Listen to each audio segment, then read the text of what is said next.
Welcome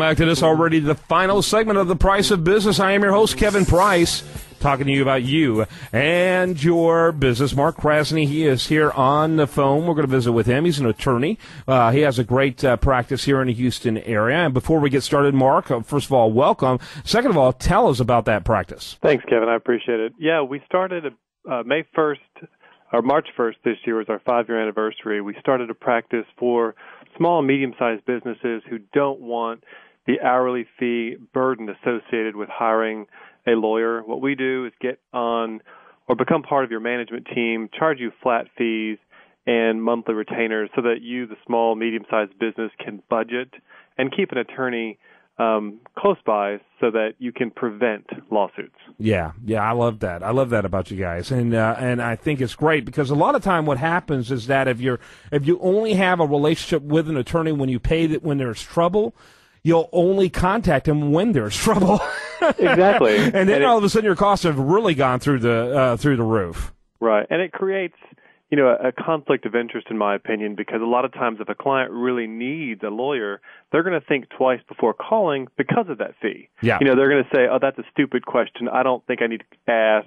I don't want to pay the $300 an hour. I'll just risk it.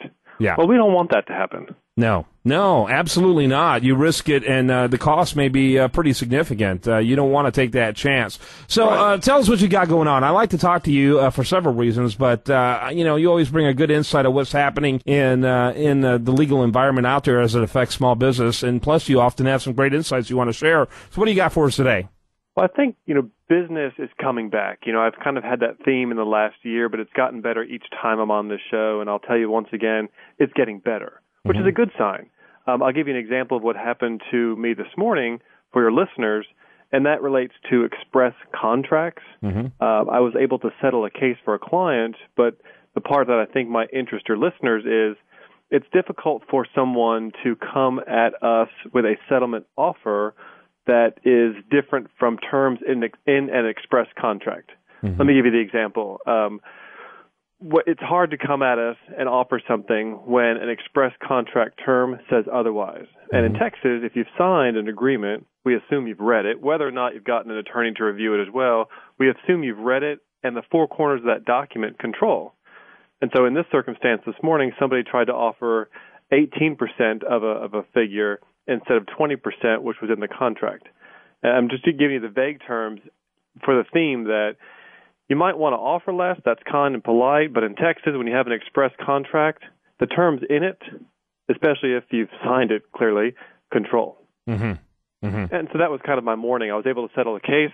It was good for the client, but I thought it was comical when the other side tried to settle for something less when clearly they knew they had to pay more. Right. But you know what? Who doesn't try that, right? Oh, that's true. Absolutely. Especially when things are still as tight as they are financially. Exactly. Yeah, and the flip side is when you're in a settlement negotiating posture, we also have to tell the client, you have free money, basically, low-hanging fruit here. Somebody's willing to offer you something, it's a little bit less than what you're probably due, but guess what? You don't have to go to court. You don't have to file a petition. You don't have to go through all those legal motions and risk higher attorney's fees. Yeah, it'd probably be really smart for lawyers to start off the very first meeting with a discussion about opportunity costs, because I don't think people get it. I think people get so impassioned and so caught up in this idea of winning that they don't realize how much they lose emotionally and in time along the way. Absolutely. I call that the come to Jesus meeting, Kevin. At the very, very beginning when a client hires us, especially to do a collection or some type of lawsuit, we have them sign an engagement letter, and we literally go over the fees that are involved, the time, the effort, all the things that are involved in our business that most clients don't know about because initially they come in with this big principled argument. And it's great, but we have that come to Jesus meeting and say, your principles are going to cost you money. And a lot of times, the only people that get rich are lawyers. Yeah, absolutely. And that's not exactly fair. No, absolutely not. And, and that's why, it's shocking because I hear these stories and I don't know if they're true or not, but of lawyers who, don't really sit down there and try to explain those rules. And it really does sound like they're trying to push the clock is all they're trying to do. And to me, that just doesn't seem like, and I guess that goes back to what we said at the beginning of the advantages of working with a firm like yours, that, you're really not driven by the clock. Things have gotten out of hand if the clock is the primary driver. But because it just doesn't seem like to me they're serving the best interest when they make the clock the primary driver rather than the results. You're 100% right. I know I've spoken about this on your show before. There is an inherent conflict of interest with the typical law firm setup and hiring lawyers with clients. So most lawyers have a 200-hour per month billable requirement.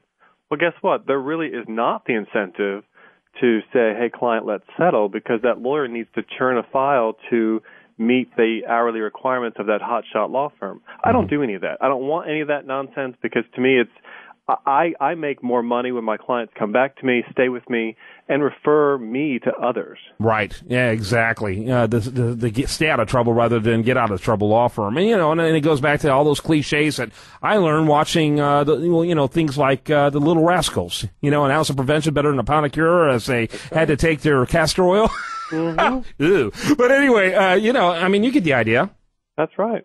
Yeah. Absolutely. So let me ask you then, you alluded earlier that you think you see things are getting better, getting stronger, and what are some of those indicators from a legal practice that has you have that sense of optimism? Well, the clients that stuck with me or stayed in business, rather, during the recession were clients who I think are recession-proof. The clients that have come back are the ones that are the riskier ones. For example, we just signed up a new client this week who's doing real estate development and investments. Well, if you would have told me a year ago or 2 years ago I would have had that client, I would have laughed. Mm-hmm. But now they're realizing in the Houston market, real estate's coming back. And so when I see those kind of indicators, I think, hey, gosh, the economy is doing well, and they're ready to spend some money and invest back into real estate. Yeah, that's interesting. Well, that's good to hear. I always like to hear those stories. I for one, in my universe, I see a disconnect yet between the media rhetoric that things are better and reality.